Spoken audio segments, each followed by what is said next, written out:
Undercover CEO found a waitress hiding leftover bread in her bag. What he discovered made him fall.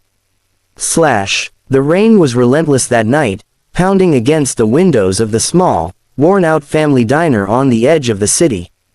Inside, the smell of coffee, fried bacon, and warm bread hung in the air, clinging to every surface. The few customers scattered across the room were hunched over their plates, their conversations drowned by the hum of the heater. At the far corner table, a man in his late 30s sat alone, blending in with the crowd in a dark hoodie and worn jeans. His eyes, however, missed nothing. He had come here for answers, not dinner. What he would see that night would change not only his life, but the life of a young woman who had been quietly fighting battles no one else seemed to notice. If you believe in kindness, in second chances, and in the power of understanding someone's hidden struggles, please take a moment to like this video, comment below, share it with friends, and subscribe to Royal Stories. Your support helps us bring more real, emotional stories to life that inspire and heal.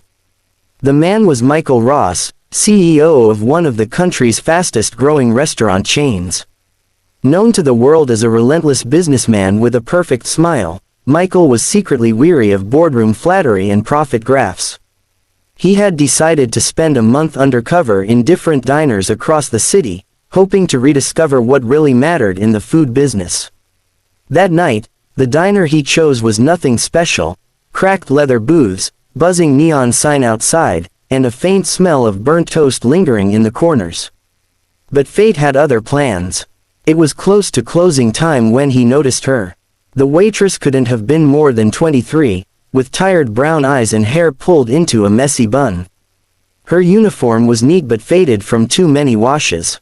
She moved quickly between tables, balancing plates with the ease of someone used to long hours and little rest. Her smile was polite but distant, like she had learned to keep a safe wall between herself and the world. When the last customer left, she began clearing the tables. Michael stayed seated, pretending to sip his coffee while his mind wandered. That's when he saw it, the moment that would draw him into her story. She glanced toward the kitchen door, then slipped a small paper bag from under the counter. Quietly, she filled it with leftover bread rolls from the day. She looked over her shoulder, almost guiltily, before tucking the bag into her worn backpack. There was no greed in her movements, only a quiet urgency, as if every piece of bread in that bag was something she could not afford to waste. Michael felt an unfamiliar pang in his chest. It wasn't just curiosity, it was the raw sense that there was a story here worth knowing. In his world, food was an industry. In hers, it was survival. He stayed until she had finished wiping the counters and locking up. Outside, the rain had softened to a drizzle. He followed at a distance as she made her way down dimly lit streets, avoiding the main roads. After several blocks, she turned into a narrow alley behind an old apartment building, the kind with rusted fire escapes and cracked windows. Michael hesitated, unsure if he should keep following, but something urged him forward. She climbed the steps to the third floor, then knocked gently on a door. It opened slowly, revealing a small child, maybe 5 years old, wrapped in a blanket. The boy's face lit up at the sight of her. She crouched down, pulled the bread from her bag, and handed it to him like it was a treasure. He clutched it in his little hands, smiling through teeth that were slightly too small for his face. Michael could see the warmth in her eyes, the way her exhaustion melted into tenderness as she hugged the boy. What he didn't expect was the woman who appeared behind the child. She was frail, pale, and leaning on a cane. The resemblance was clear: this was the waitress's mother. The apartment behind them was small, dimly lit, with peeling wallpaper and furniture that looked decades old. The mother took the bread with a grateful nod, as if this small act meant they wouldn't go hungry that night. Michael stood in the shadows, his heart heavy.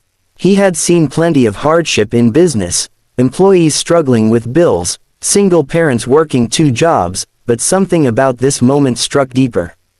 This wasn't just a waitress taking bread. This was a daughter keeping her family alive in silence, without asking anyone for pity.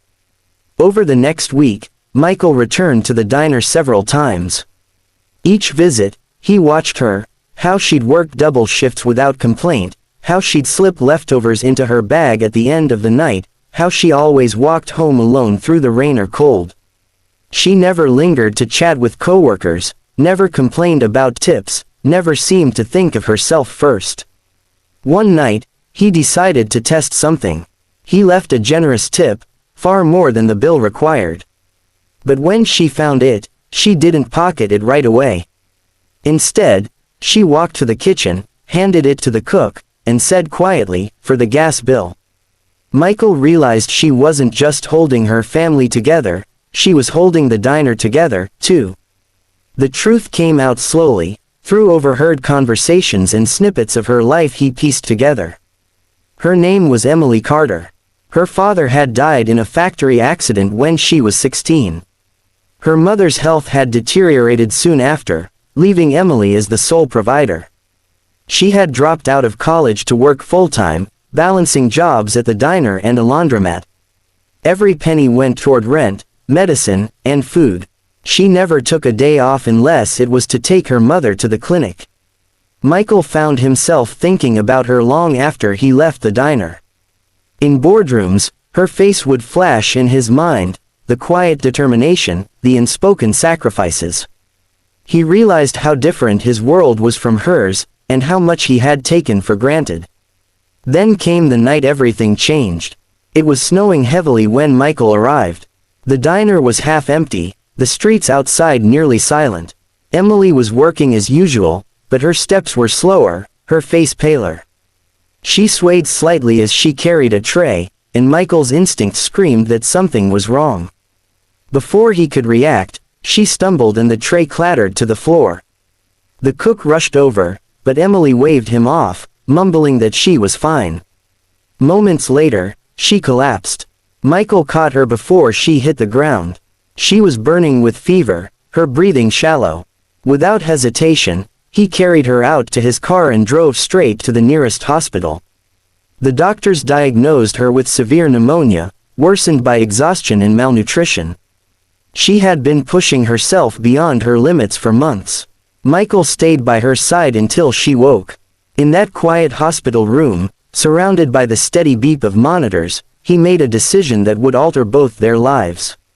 He revealed who he really was, not just a stranger in a hoodie, but the CEO of a major restaurant chain. Emily was too weak to react, but her eyes widened in disbelief. He told her he admired her resilience, her kindness, her sacrifices. And he made her an offer. A position in his company with full benefits, flexible hours, and enough pay to care for her mother without working herself into the ground. It wasn't charity, it was recognition of worth. Michael saw in Emily the kind of strength and heart that no resume could capture. Months later, Emily was thriving. Her mother's health had improved with proper treatment, and the little boy, her younger brother, was enrolled in school. Emily worked in Michael's company, not as a waitress, but as a community outreach coordinator, helping design programs to provide meals for families in need.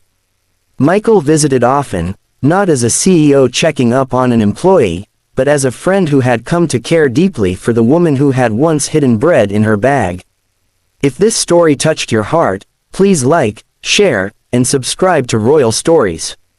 Leave a comment telling us what part of Emily's journey inspired you the most. Your engagement helps us keep bringing you real, powerful stories that remind us of the humanity we all share.